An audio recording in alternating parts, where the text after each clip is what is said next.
ప్రపంచవ్యాప్తంగా blue zones అని ఒక కాన్సెప్ట్ ఉంది. అంటే ఆ ప్రాంతాలు ఎక్కువ యావరేజ్న అక్కడ ప్రజలు 100 సంవత్సరాల పైన బతుకుతారంట. ఆ బ్లూ జోన్స్ అంటే జపాన్లో ఒకినోవా అనే ఐలాండ్ ఆ ప్రాంతం. అదేవిధంగా ఇటలీ దగ్గర సార్డీనియా ఐలాండ్స్ అనమాట. తర్వాత కోస్టారికా దగ్గర నికోయా పెనిన్సులా, గ్రీస్లో ఇకారియా ఏరియా అనమాట, కాలిఫోర్నియాలో లోమా లిండా, వీటన్నిటి బ్లూ జోన్స్ అని చెప్పి వీటిపైన చాలా రీసెర్చ్ చేశారు. ఇక్కడ ప్రజలు చాలా హ్యాపీగా పర్పస్ఫుల్గా ఉంటారంట. చాలా జాగ్రత్తగా వాళ్ళు ఫుడ్ తింటారనమాట. అయితే జపాన్లో ఒక కాన్సెప్ట్ ఉంది, ఇకిగాయ్. ఇకిగాయ్ అంటే పర్పస్ ఆఫ్ లైఫ్.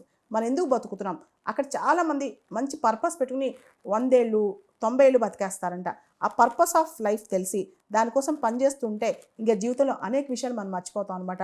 ఇంకా చావు కూడా మర్చిపోతాం, కంప్లీట్గా హెల్తీగా ఉంటాం, రోగాలు కూడా రావు. ఆ పర్పస్లో ఉన్నప్పుడు కాళ్ళ నొప్పులు, చేతుల నొప్పులు, నడుము నొప్పులు ఏమీ తెలియవు అనమాట.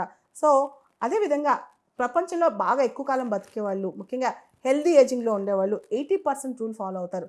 80% రూల్ అంటే పొట్ట నిండా ఇంకా అసలు చోటు లేకుండా తినరు, 80% నిండంగానే అక్కడ ఆపేస్తారనమాట. దీన్నే 80% రూల్ అంటారు. అదేవిధంగా చాలామంది ఎక్కువగా వయసు మళ్ళా ఆరోగ్యంగా ఉండేవాళ్ళు చాలా మొబైల్గా ఉంటారు, వాకింగ్ బాగా చేస్తారు, బ్రిస్క్ వాకింగ్ చేస్తారు,